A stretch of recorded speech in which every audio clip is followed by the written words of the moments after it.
All right, in this installment of Liberty Music, posted up at the Carlu in Toronto, Ontario, Polaris Music Prize Gala going on, and I'm joined by Haviah Mighty. How's it going? Great, how are you? I'm doing great, and just, talking about this record and everything like that, I was listening to it quite a few times in the last few days. Very powerful, just diverse record all around. How are you feeling about everything in terms of, how it came off, but also, the reception after the fact, too?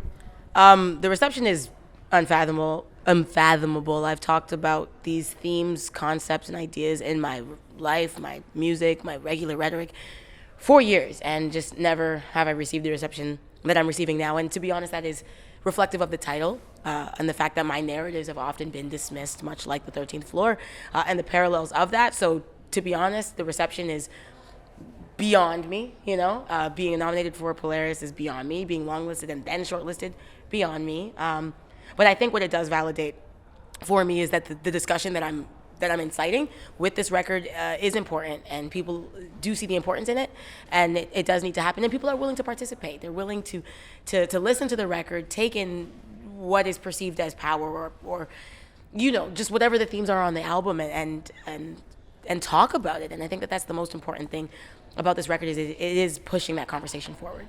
Yeah, for sure. And on your track, Blame, I noticed you were saying you were repping Queen and Kennedy there and everything like that. And it seems like for certain hip-hop artists nowadays, there's maybe a nebulous sense of where the sound comes from sort of thing. But it seems like GTA artists really take a measure of pride in kind of representing their area and putting out things like that. So do you feel a similar sentiment?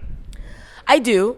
Queen Street and Kennedy, not so specific to that area in terms of sound development, but just that it is a centralized hub in Brampton.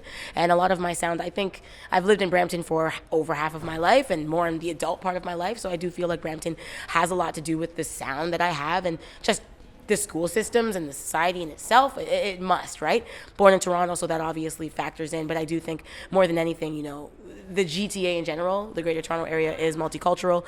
And with that, you get a combination of and a variety of sounds and vibes and energies and people from different cultures. And I think all of that also becomes a blend that has worked its way into my sonic sound. I think more than anything, I sound like GTA overall.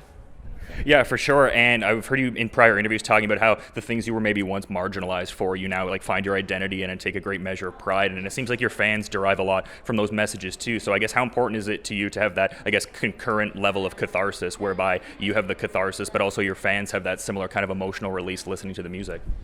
I think that's the most important thing. I think when we listen to music that doesn't really give us that feeling, that connectivity, it's kind of one ear and out the other. The production can really be great, but in what ways are you connecting with your audience? And I think for me, connecting with the audience is what this record, I was unsure of if I was going to be able to connect with the audience, because the intention was to discuss things that are my narratives and see how they relate to other people, but not knowing if they do. This is a discussion. And what I've learned through the response of this discussion is that people do resonate with what it is that I'm saying. And I think that that's the most important thing, is that connection. The audience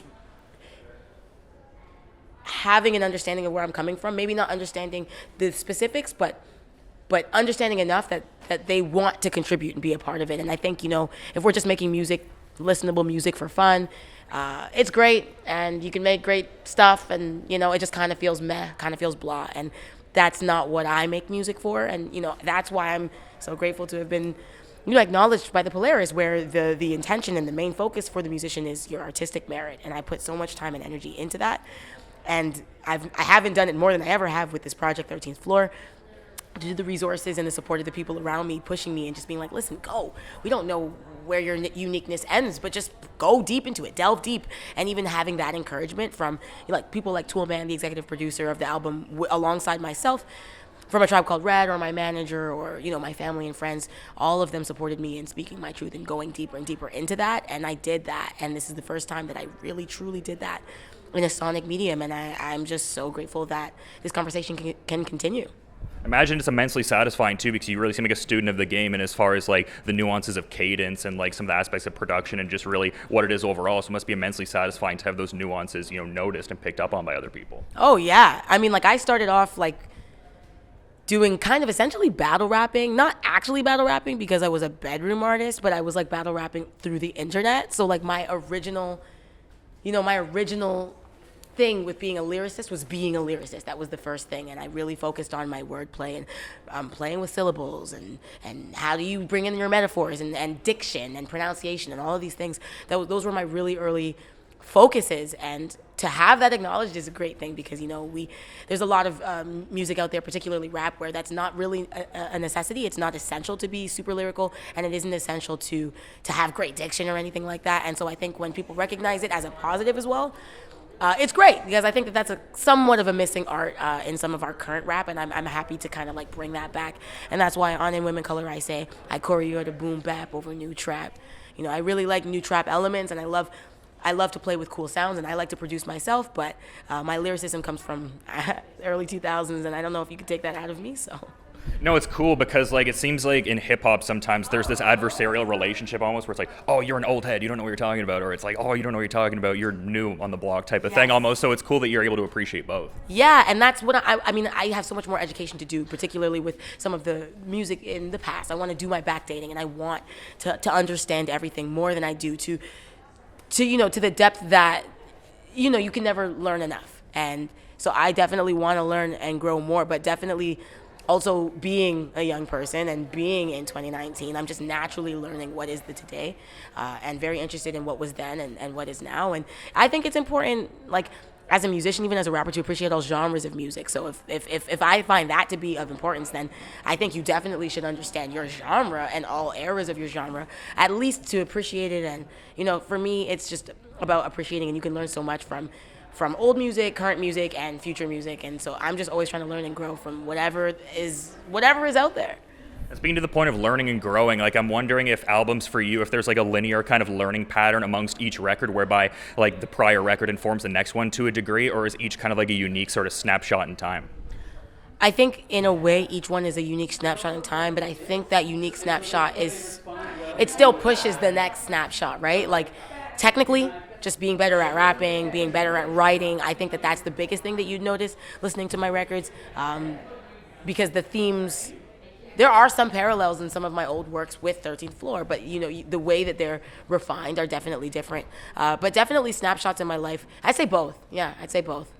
Yeah, and you had that record No Studio, which I thought was cool in the sense that you like really immersed yourself in everything, took on all the nuances of the project and stuff like that, kind of had like a DIY sort of punk attitude to it. So like what utility did you get from that? It seems like that's kind of like, I guess like a reoccurring theme, like in the sense of like I'm going to put the onus on me to learn all the nuances of my craft. Yeah, that's actually my first record ever, and No Studio was, it was a lack of resources, and that's why there was no studio. It was a bedroom, and I was a bedroom artist, and I was proud of that. I was proud of my ability to put a project out and upload it to iTunes. Wow, like that was a big thing back then. To be able to do that without a label or a distribution deal or something like that, and also to be able to record myself, sing, rap, mix it myself, and put it out. When you listen to it, quality-wise, you can hear that it was done DIY. But I think that that's a large part of my growth, and I've gone back and forth with my first 5 records before this one, doing DIY and working with other producers, and I found the perfect blend and marriage of my own stuff and what other people are doing with 13th Floor. I worked with other producers as I have on entire previous works, but then I've also like really tapped into my DIY skills as I have entirely on previous works. And so for this project, I think it was a really good blend and amalgamation of what it is I'm really good at this point. I knew like this is what makes sense for me to do, and those things I would do, and then the things that didn't make as much sense for me to do, I would seek the right resource to do it. And I feel like that's why this album is so strong. It was just the right people were involved to do the right things and contribute what needed to be contributed. Yeah, absolutely. You've been giving me some great insights, but I imagine you have a lot of other people that want to interview you too. So is there anything you want to add as a parting thought as we're wrapping up here? I just want to say that I'm really grateful to be here. I'm grateful to be speaking to you here at the Polaris, for my album to be nominated amongst greatness, amongst 9 other amazing albums for the artistic merit, and to be in a room with all of these beautiful people that I get to perform in front of later. It's a great feeling, and I'm just grateful to be able to speak my truth, speak my narratives, and perform a large portion of my album, 8 whole minutes, at this incredible ceremony. And yeah, I'm flabbergasted. I'm normally so well-spoken, and I'm stuttering over here because I'm just so excited. So, Well, that didn't come across to me, but I appreciate the time either way. Thanks so much. Thank you.